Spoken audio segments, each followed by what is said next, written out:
Mapagpalang linggo ng umaga po sa inyong lahat at tunay po na ako'y nagpupuri at nagpapasalamat sa ating Panginoon Diyos sapagkat muli sa taon ng 2026 ay ako'y binigyan ng pribilehyo upang maging bahagi ng gawain ng Balisin Christian Fellowship. Sa katunayan nga po, nagtapos po tayo doon sa 2025 sa mensahe na aking ipinahayag na kung saan, paano nga ba magkakaroon ng bagong buhay sa pagpasok ng bagong taon. At maliwanag yung katotohanan na itinuturo sa atin ng salita ng ating Panginoon Diyos na ito ay sa pamagitan lamang ng kanyang biyaya na kay Kristo Jesus na yung pagkatao at ginawa ng ating Panginoong Hesus ay sapat na dapat nating panampalatayaan para tayo ay magkaroon ng bagong buhay. At yung katotohanan na ito na nagbigay sa atin ng bagong buhay ay isang katotohanan na pagpapalang natanggap natin at ang tanong, ano ang gagawin natin ngayon sa pagpapalang ito? Na tayo na pinagpala ng ating Panginoon Diyos ay nais ng ating Panginoon Diyos na gawin din tayo na daluyan ng kanyang pagpapala kung paano mahahatid natin ang mensahe, ang pinakamahalagang mensahe kung paano mababago ang buhay ng mga tao sa ating lipunan. At isa sa mga mahalagang mensahe o yung tinatawag nating mabuting balita at iba pang pagtawag sa mabuting balita ay ebanghelyo.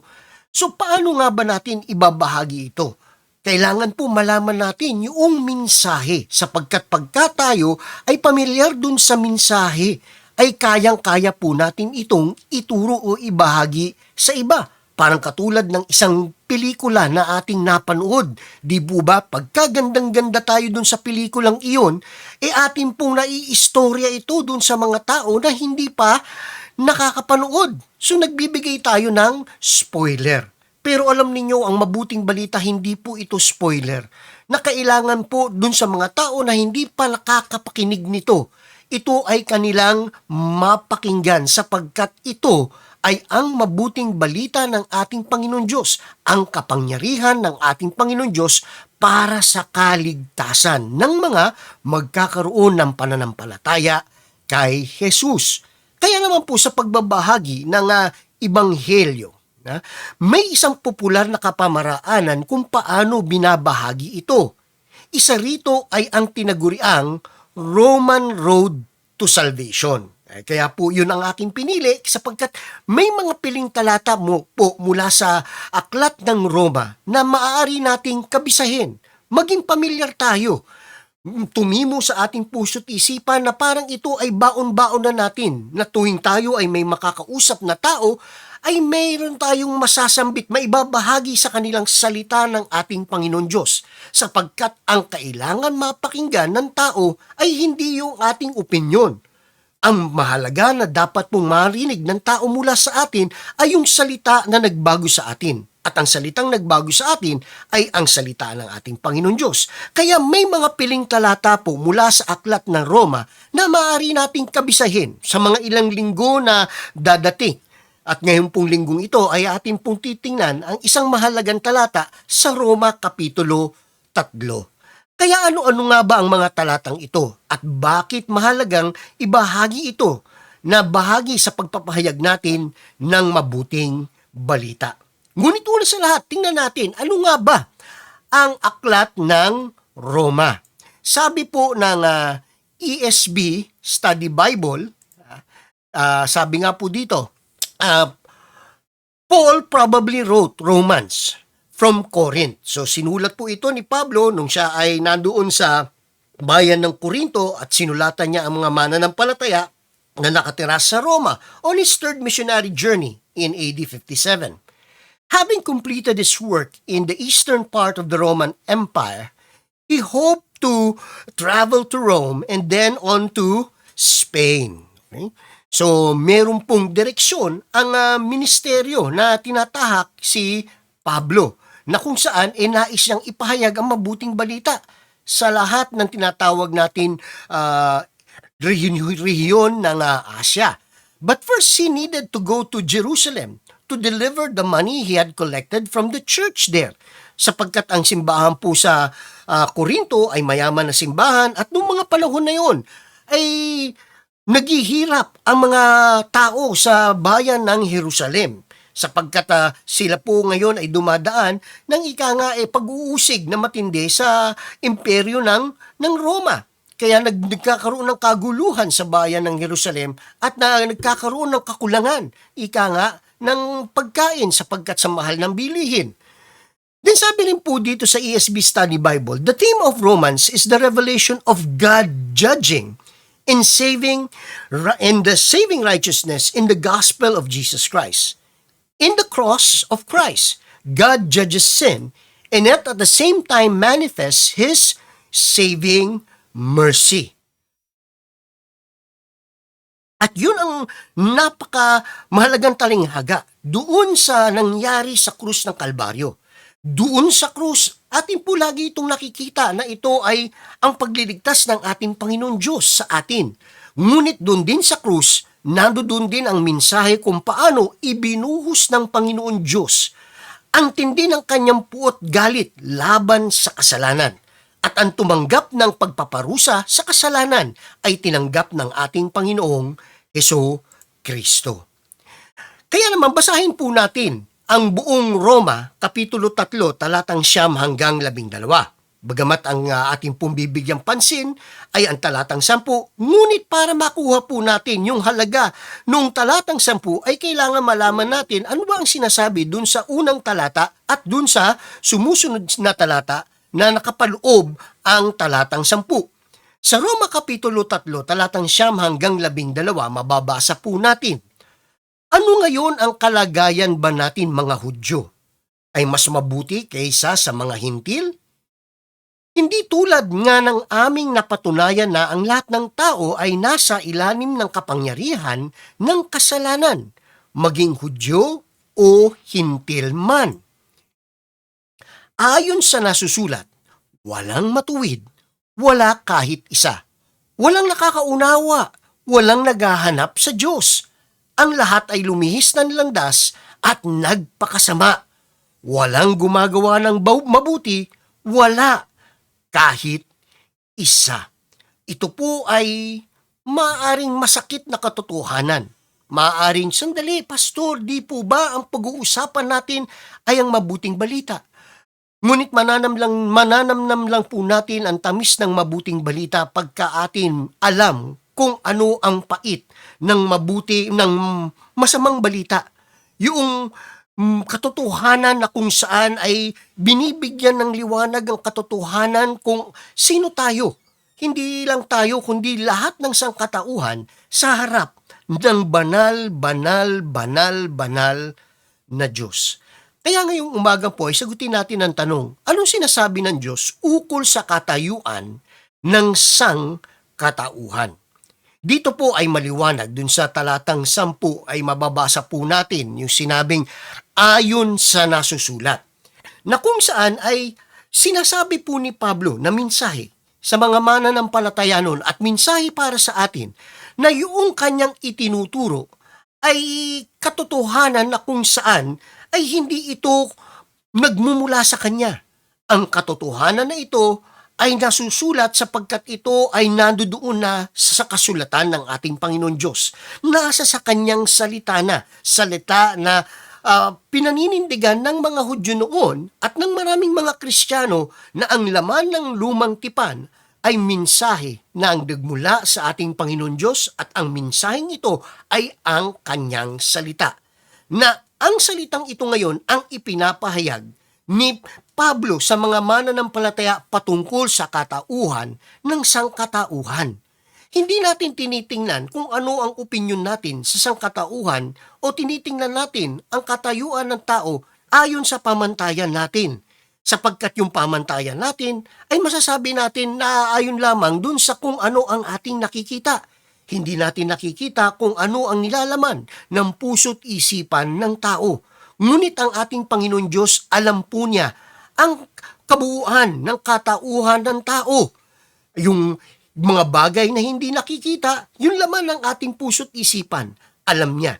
At ang pamantayan na kung saan ay ito ang pamantayan ng Diyos patungkol sa kung ano ang tama, mali, mabuti, kaaya-aya, kabutihan, at katuwiran ay ang kabanalan ng ating Panginoon Diyos.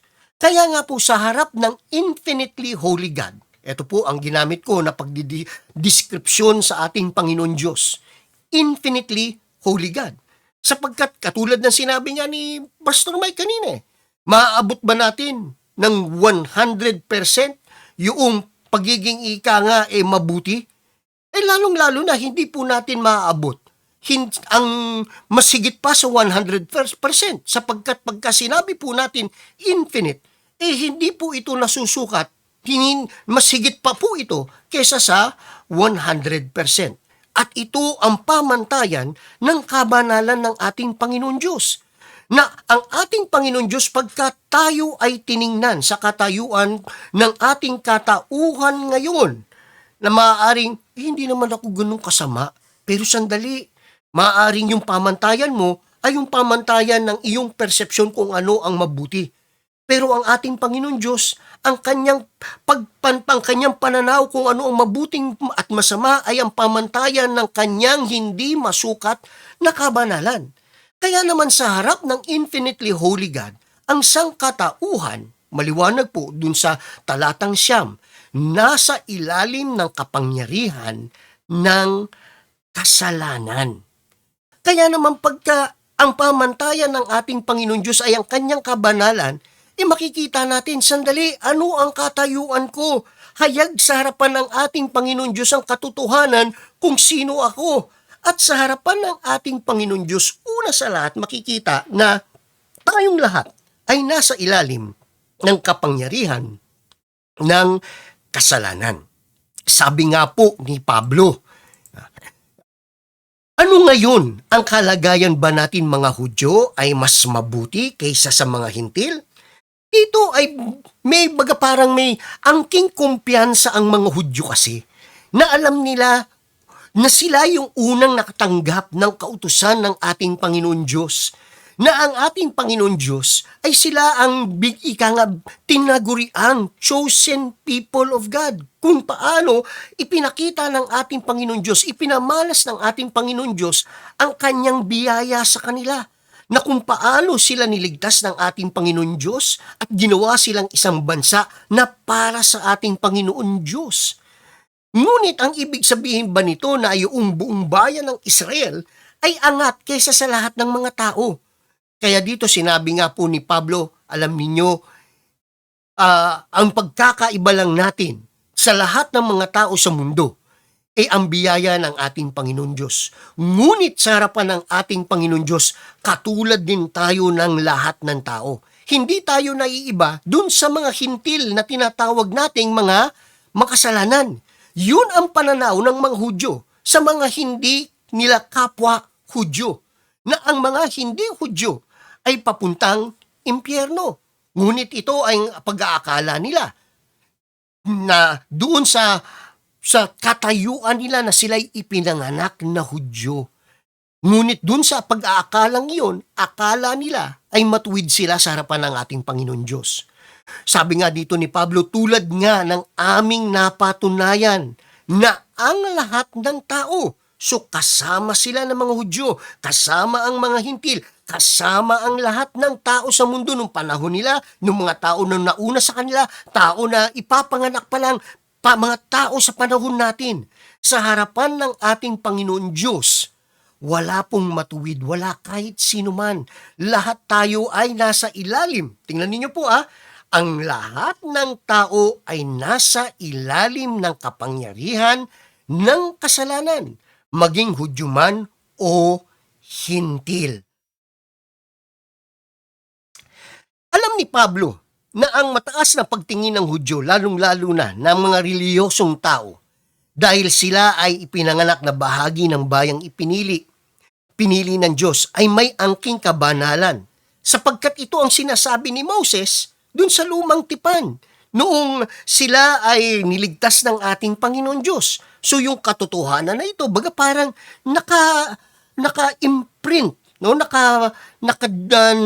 nandoon sa katauhan nila, no? Sabi nga po dun sa Exodo, Kapitulo 11, talatang 5 hanggang 6, kung susundin niyo ako at maging tapat sa aking kasunduan, kayo ang magiging bayang hinirang. Ang buong daigdig ay akin, ngunit kayo'y aking itatangi. Kayo'y gagawin kong isang kaharian ng mga pari at isang bansang banal. Isang bansang banal.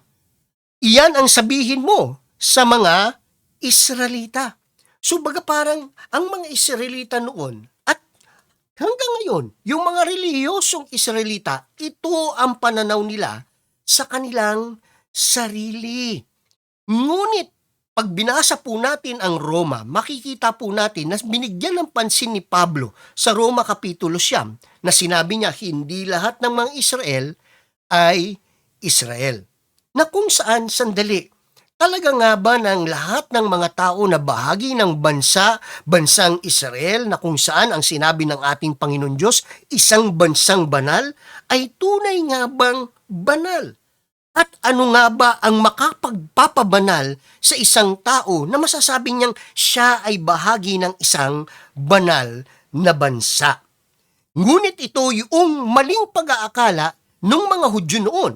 At alam nyo, hindi po nalalayo yung maling akalang ito sa maraming tao sa panahon natin ngayon. May mga relihiyosong tao, may mga tao na mga masasabi nating maraming mga ginagawang mabuti.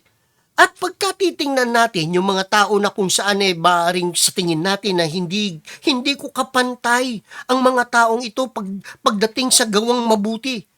Na ang pananaw natin ay napakabuti nila at ang pananaw nila sa kanilang sarili, mabuti sila at wala silang ginagawang masama.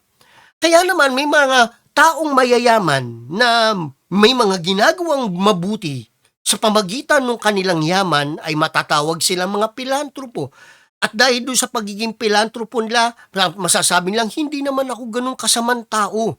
Kaya kung totoo na mayroong langit o impyerno, siguro naman sa dami ng kabutihang ginagawa ko, ako ay katanggap-tanggap sa harapan ng Diyos. Ngunit maliwanag ang salita ng ating Panginoon Diyos. Hindi po natin mabibili yung ika nga o matatakpan yung pagiging makasalanan natin sa pamagitan ng mga mabubuting gawa natin. Hindi ko po sinasabi na walang halaga po ang mabuting gawa. Meron pong bahagi ang mabuting gawa sa pananampalataya. Ngunit, ano nga ba ang mabuti sa harapan ng ating Panginoon Diyos? Na kung saan yung mga bagay na inaakala nating ginagawa nating mabuti, ito nga ba ay mga bagay na umaabot sa pamantayan, sa panukatan ng ating Panginoon Diyos na kung saan ang tingin mo na sa iyong sarili, mabuti ka. Ngunit ang tingin ng ating Panginoon Diyos, bagamat napakaraming mabubuting ginagawa tayo, sa Kanya tayo'y makasalanan pa.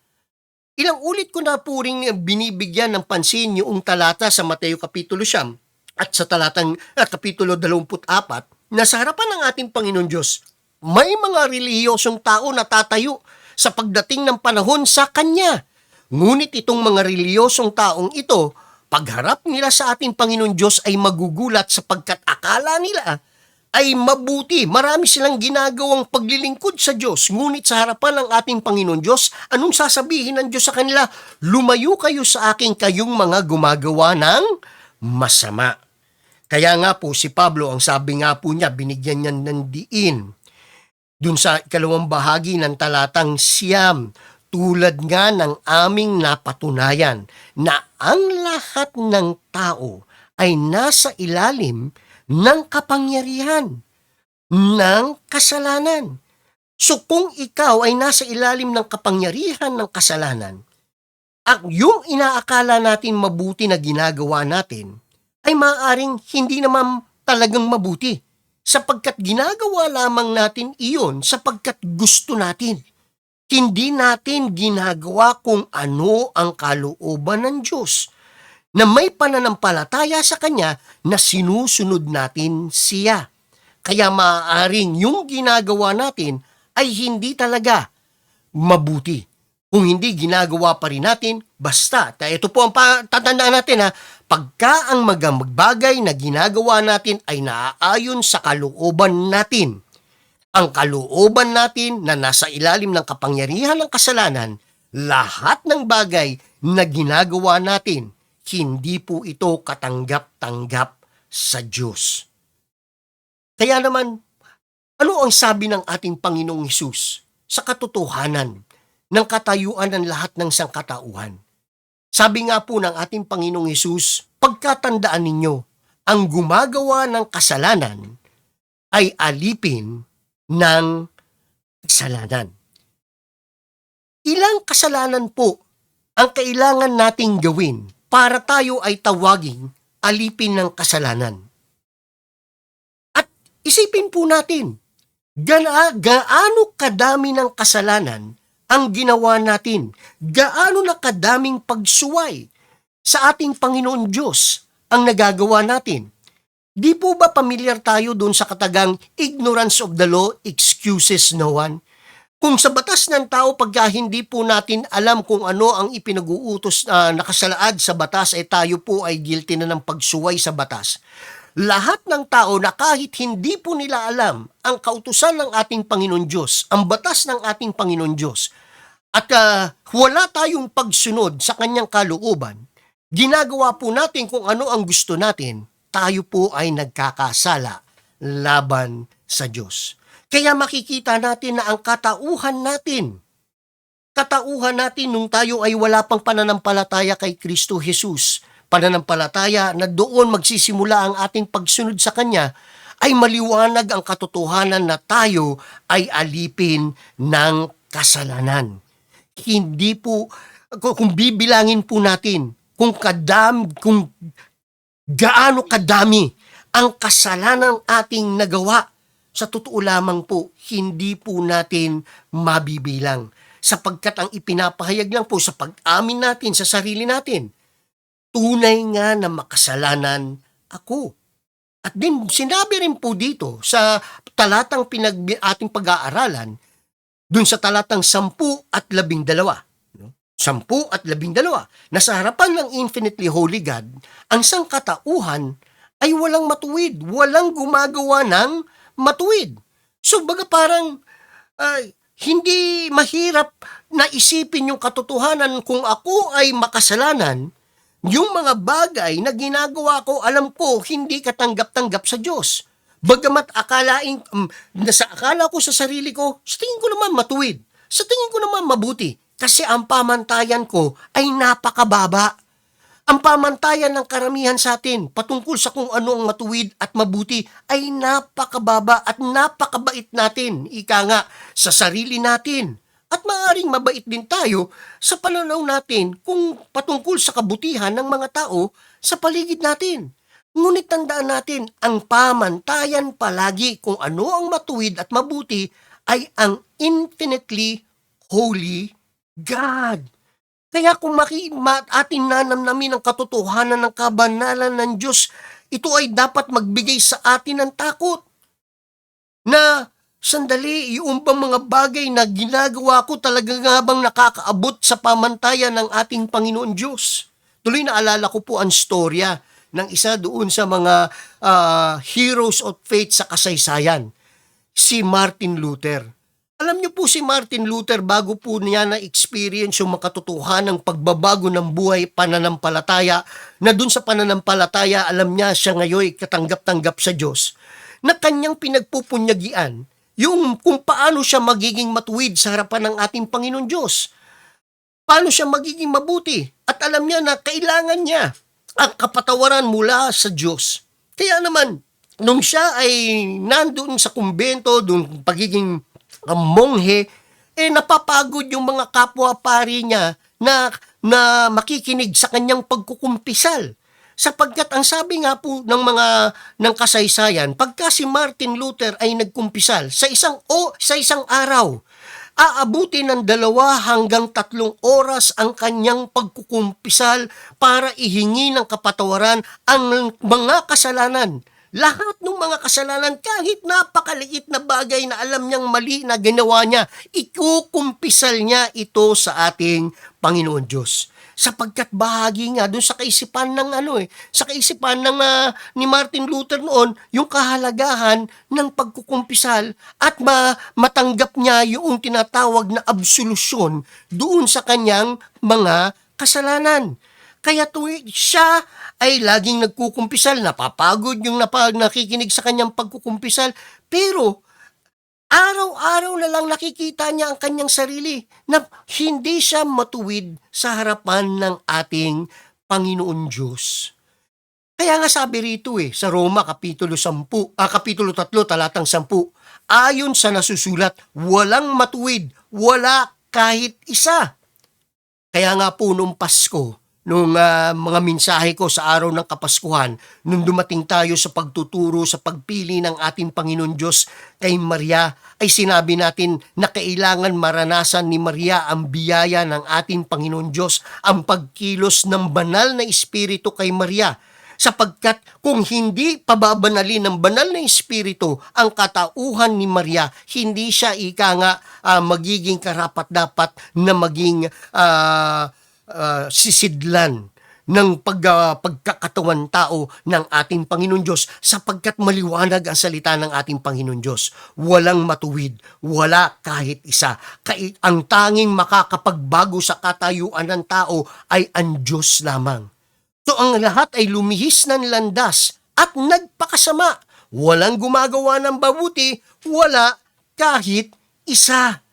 At dito, binigyan lalo ng diin yung sinasabi ko kanina, yung konting paglihis lamang sa pagsunod sa ating Panginoon Diyos. Ito po ay kasalanan na. Kaya nga kung iisipin natin, ano yung pinakapaboritong kasalanan natin na madalas hindi natin binibigyan ng pansin? Yung pagsisinungaling na lamang po Di po ba? Gaano kadalas tayo magsinungaling sa isang araw na kung saan ay maaaring madulas tayo na, uy, sandali, parang hindi ko nasabi yung totoo kasi may pinagtatakpan ako, may itinatago ako, may ikinahihiya ako na ayaw kong malaman ng ibang mga tao. Di po ba? Yung konting iyon minsan ay hindi natin binibigyan ng pansin. Ngunit yung mga kaunting yun, pagbibilangin natin ay napakadami. Napakadaming paglihis sa ating Panginoon Diyos. Kaya naman, kahit ba ang mabait na tao ay nagkakawang gawa at ang mga reliyosong deboto sa kanilang mga panata ay matuturing na makasalanan rin? Oo, maliwanag ang sinasabi ng ating Panginoon Diyos, ng salita ng ating Panginoon Diyos, sapagkat ito ay sinasabi din ni Pablo dun sa mga tao noon, dun sa mga Hudyo na akala nila sila ay mga tao na tinanggap nila ang kautusan ng Panginoon, marami sa kanila, at lumaki sa ilalim ng pagtuturo ng salita ng ating Panginoon Diyos, at sa tingin nila sila ay mga reliyosong tao. Ngunit dun sa pagiging reliyoso nila, marami silang ginagawang pagsuway sa kautusan ng ating Panginoon Diyos. Kaya naman kung ang pamantayan ng kabutihan at mabuting gawa ay kung ano ang ating nakikita at nakikita ng taong tinatawag nating mabait, tandaan natin na ang pamantayan palagi ng ating Panginoon Diyos ng kabutihan at kung ano ang mabuti sa ating Panginoon Diyos ay yung kanyang di masukat na kabanalan. Hindi lang basta 100%, masigit pa sa 100%. Kaya nga kung ihahambing natin ang kabutihan at ang mabubuting gawa ng mga tao na masasabi natin, ang bait-bait naman nila. Sana, di ba, may kadugtong pa yun sana nga, dun sa kabaitan nila na talagang si Lord ang kukuha sa kanila. Paano kung dun sa kabaitan nila na akala nila mabait sila, pagharap nila sa ating Panginoon Diyos, yung palang kabaitan na yun ay hindi naman naaayon sa kalooban ng Diyos, nang walang pananampalataya na magsunod sa ating Panginoon Diyos. Di ba nakakatakot na humarap sa ating Panginoon Diyos na ang akala mo sa sarili mo, mabuti ka. Mabuti ka. So anong nakikita ng Diyos sa sangkatauhan? Ang katotohanan ng katayuan ng katauhan, sabi nga ng ating Panginoon Diyos, sa pasimula pa lamang.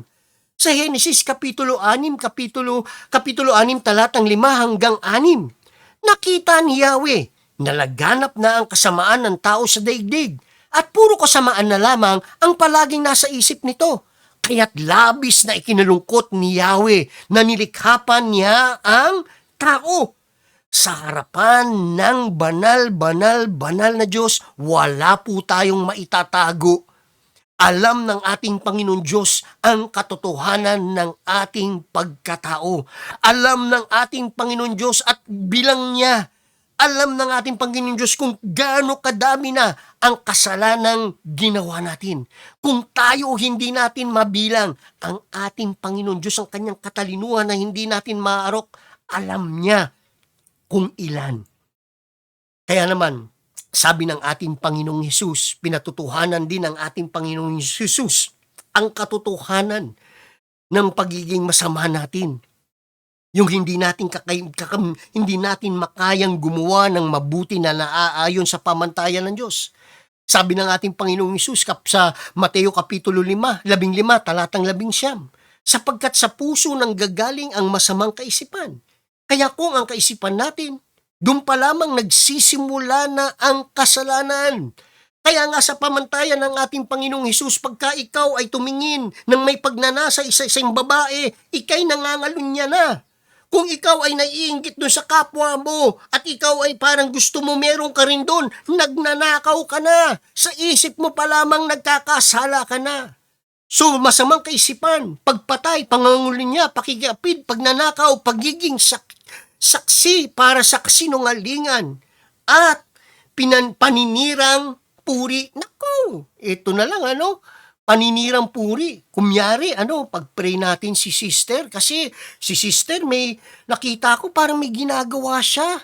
Nakita mo, pag-pray mo, pero ipinabalita mo na yung kasamaan na nakita mong ginagawa niya. Ano na ang tawag natin doon? Hindi, Pastor, pinagpipray ko lang naman siya. Hindi po, paninirang puri na po ang tawag doon. Kaya makikita natin, sa maraming aspeto sa buhay natin, meron po tayo at meron tayong ginagawang hindi mabuti sa harapan ng Diyos. Din, huling punto ay doon sa talatang 11. Na sa harapan ng infinitely holy God, ang sangkatauhan ay walang nakakaunawa, walang naghahanap sa Diyos. Isipin nyo na lamang, ilan po sa atin, bago po dumating yung pagkakataon na ngayon, tayo ay nagkakaroon ng panahon para makinig ng salita ng Diyos, pamagitan nitong online ministry ng Balisin Christian Fellowship, na bago dumating ito, nasa puso nyo ba? Nasa isip nyo ba na pagnanais nyo ba na kayo ay uupo at makikinig sa isang Bible study? Makikinig sa pagsisermon ng mga pastor? Maging bahagi sa pagsamba? Doon po sa kondisyon na kung saan ay hindi tayo dinadala sa mga pagkakataon na ganito, kung bibigyan tayo ika nga ng pagkakataon pumili, ano ang pipiliin natin? Di po ba kung iisipin natin, ang pipiliin natin kung kesa makinig ng sermon o matind ng worship service, maaring marami sa atin, ang aga-aga naman ng worship ng service ng BCF, masarap pang matulog, lalong-lalo na, ang sarap-sarap ng panahon, malamig. Alam niyo po, nung nagdaan Pasko, marami ang mga nagkaruling at namasko sa bahay namin. Lahat sila, pag kami nagkakaruling po sa bahay namin, may namamasko, nilalabas ko po sila. Pumupunta ako doon at nakikipag-usap ako sa kanila sapagkat nais ko po na ibahagi ang mabuting balita sa kanila. Hindi lang sila basta bigyan ng aginaldo at tapos paalisin. Kaya pagka sila ay tumapat sa harapan ng bahay namin paglabas ko, ang tunang tanong ko sa kanila, ano nga ba ang Pasko? Sino nga ba ang pinagdiriwang natin sa araw ng Pasko? Sino si Jesus? At alam niyo po, do'n ko napatunayan ang katotohanan ng salita ng ating Panginoon Diyos. Pinagtibay ng ating Panginoon Diyos na oo, ito ang kondisyon ng maraming tao. Sapagkat alam niyo do'n sa mga kinausap ko, tuwang-tuwa ako do'n sa mga bata na nakakasagot ng tama. Pero ilan lamang yung mga batang nakakasagot ng tama sa tanong ko sapagkat sila ay nakaka-attend ng Sunday school. May nagtuturo sa kanila, may nagdadala sa kanila sa simbahan. Ngunit karamihan ng mga bata na hindi nakakasagot, hindi nagkakaroon ng pagkakataon para makinig ng salita ng Diyos at walang pagnanais. At ang nakakalungkot ay yung mga matatanda na namamaskurin at nagkakaruling na tinatanong ko. Meron pa ngang isang ali nung pag tinatanong ko at dahil naaasiwa na siya sa pagtanong ko, tinalikuran ako at lumakad palayo. Meron isang binata na ako'y nakausap at sang sinabi nga niya sa akin, ni minsan hindi siya nakatungtong sa loob ng simbahan. Ni hindi nga niya alam kung dinala siya ng magulang sa simbahan para siya ay binyagan. Kaya dito makikita natin yung kasaklapan ng katotohanan ng padami ang mga Pilipino na kung saan, oo, maaaring may pangangailangan sa reliyon na tanggapin ang isang tao. Ngunit, yung naturalesa natin, kung walang magdadala sa atin, hindi natin gusto, wala tayong wala tayong pagnanais na pumunta sa simbahan. Tuloy naaalala ko yung mga storya na kung saan pagka yung isang bata lumalapit sa kanyang tatay, tay, magsimba tayo. Sige, magsimba kayo ng inyong nanay. Yun po ang nakakalungkot na kondisyon ng kasangkatauhan ngayon, lalong-lalo na ng maraming Pilipino. Kaya naman, hindi ako nagtataka na totoo ang sinasabi ng salita ng Diyos. Walang nakakaunawa, walang naghahanap sa Diyos. Kaya naman ang ating Panginoon Diyos, ito ang kanyang nakita sa katotohanan ng kondisyon ng sangkatauhan. Nagmasid si Yahweh mula sa itaas, sangkatahoy kanyang siniyasat. Tiningnan kung may taong marunong pa na sa kanya'y gumalang at sumamba. Silang lahat ay naligaw ng landas at naging masama silang lahat. Walang gumagawa sa kanila ng tama, wala ni isa man. Wala. Biruin ninyo, binigyan ng diin paulit-ulit yung wala. Nasa harapan ng ating Panginoon Diyos na, sandali, paano yung mga reliyosong tao? Di ba pumupunta nga sila sa simbahan? Pero ang tanong, pumupunta nga ba sila sa simbahan dahil hinahanap nila ang Diyos? Bakit kaya yung mga tao nandoon noong nakaraang linggo, sumasama sa prosesyon, bumabatak ng lubid, pinipilit na ibato ang kanilang mga panyo para ipahid dun sa isang imahin. Ano ang dahilan kung bakit sila lumalapit doon? Hindi po ba hindi para sambahin ng Diyos? Kung hindi dahil meron silang gustong makuha mula sa Diyos. Hindi pagsamba, kundi gusto nila ang Diyos na kung saan ipagkakaloob yung kung ano ang gusto nila. Sinong nasusunod? Bigay mo, Diyos, ang gusto ko. Sumunod ka sa akin. Pinasusunod nila ang Diyos sa kanila. So doon sa kondisyon na yon, hindi Diyos ang Diyos. Ang Diyos ay yung tao na nagsasabi sa Diyos kung ano ang gusto nilang gawin ng Diyos para sa kanila. Yun ang katotohanan ng katayuan ng maraming Pilipino sa bansa natin. Hindi lamang po sa simbahang Romano-Katoliko. Ganon din po sa protestante sapagkat maraming mga protestante naman ngayon nagsisimba kasi gusto nilang maging siksik, liglig, umaapaw ang pagpapala sa buhay nila. Ngunit ang tanong, gaano katotoo ang sinasabi ng ating Panginoon Diyos na walang humahanap sa Kanya, walang sumasamba sa Kanila, at bakit ganito ang katayuan ng sangkatauhan? Sapagkat ito po yung maliwanag na katotohanan na sinasabi sa atin na sa harap ng infinitely holy God ang sangkatauhan ay nasa ilalim ng kapangyarihan ng kasalanan. At dahil nasa ilalim tayo ng kapangyarihan ng kasalanan, walang matuwid, walang gumagawa ng mabuti. At dahil dun sa mga bagay na ginagawa natin, alam natin walang nakakaunawa at walang naghahanap sa Diyos. Kaya naman tandaan po natin, napakasaklap nga po nitong katotohanan na ito. Pero ito yung mahalagang katotohanan na lagi natin tatandaan. Na magsasabi sa atin, oo, kailangan natin ng tagapagligtas. Sapagkat kung walang magliligtas sa atin dun sa estado ng katayuan natin, hindi tayo mababalik sa ating Panginoon Diyos. Hindi tayo magkakaroon ng pananampalataya kay Jesus. Hindi tayo magkakaroon ng pagnanais na makilala siya at sambahin siya. Sapagkat ito ang katotohanan ng katayuan ng sangkatauhan. Ayon sa nasusulat, walang matuwid, wala kahit isa. So sana maging memory verse nyo po ito sapagkat marami po tayong iipunin na memory verse na ito ay magiging bahagi ika nga ng katotohanan na maipapahayag natin. Para maipahayag natin ang mabuting balita, kailangan malaman din ang katotohanan ng kondisyon ng tao. Paano ngayon yan, Pastor? Kung yan ang kondisyon ng mga tao, sino po ang maliligtas? Alam niyo po, naalala ko tuloy ang istorya nung isang reliyosong binata na lumapit sa ating Panginoong Hesus. Reliyoso na siya. Bata pa lamang, sabi niya sa ating Panginoong Hesus, sinusunod ko na ang kautusan mo, Panginoon. Kasi tinanong siya ng ating Panginoon. Nung tinanong niya ang Panginoong Hesus, Panginoon, paano ko ba mamanahin ang kaharian ng langit? Paano ba ako makakapasok sa langit? So sinabi sa kanya ng ating Panginoon Jesus, ano ba ang nasusulat? Ano ba ang tinuturo ni Moses? So kanyang sinambit ito, yung bahagi ng 10 utos. At sinabi niya, mula po nung ako'y bata pa, sinusunod ko na ito.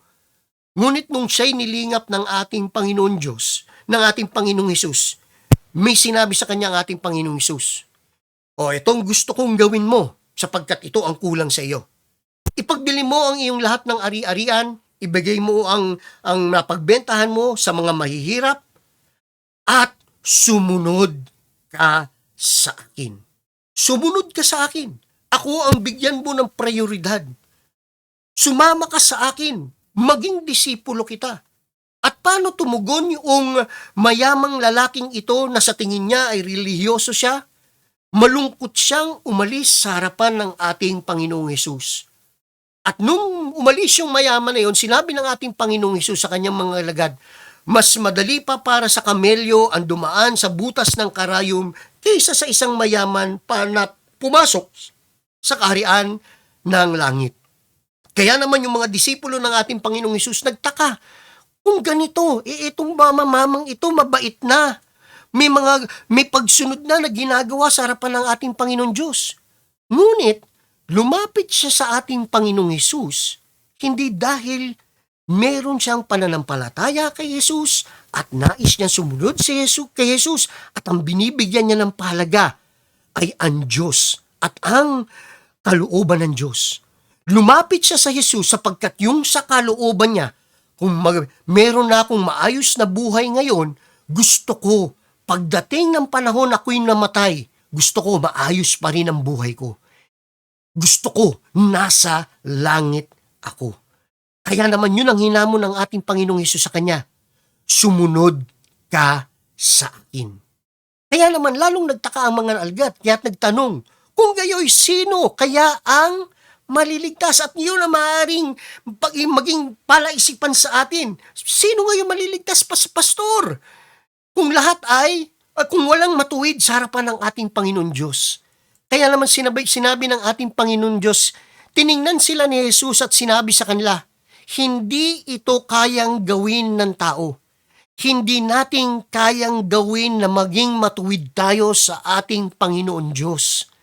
Ang maaaring gawin tayo na matuwid sa harapan niya ay ang Diyos lamang.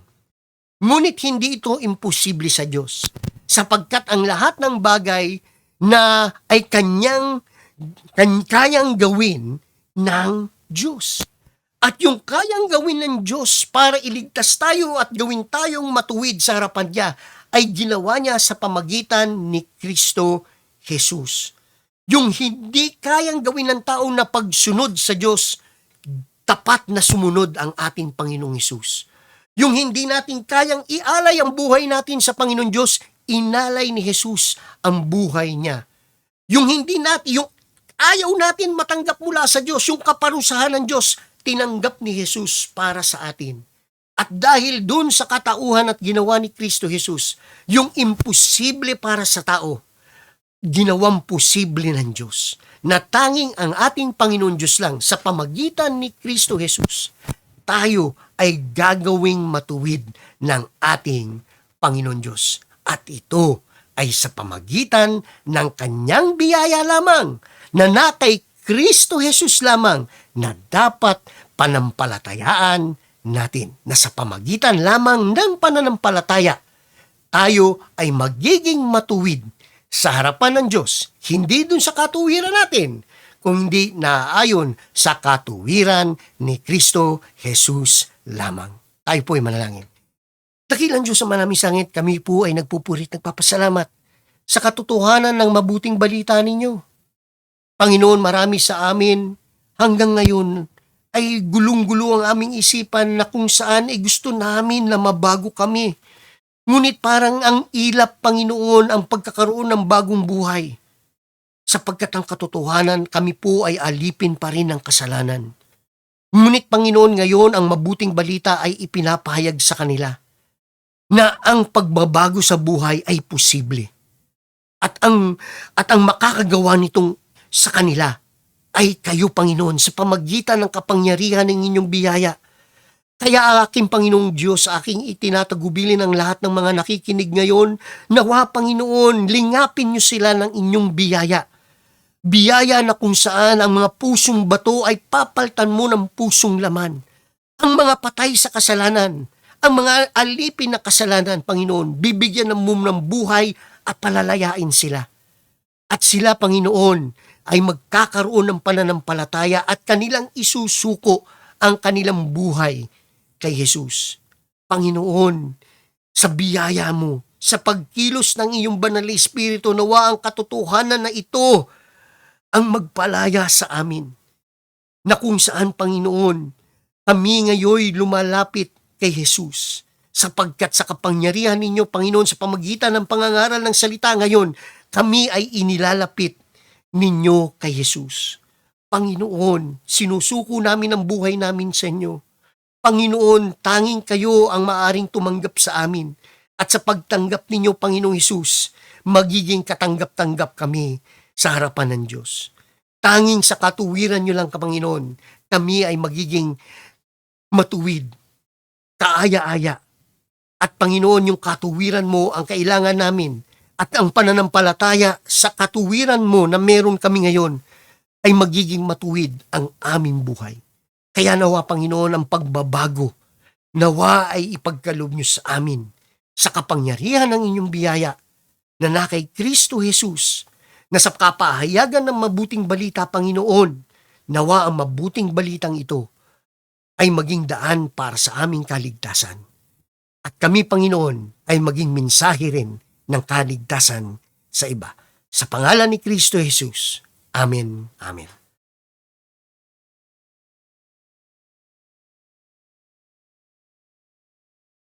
Kaya naman pagka ang pamantayan ng ating Panginoon Diyos ay ang kanyang kabanalan,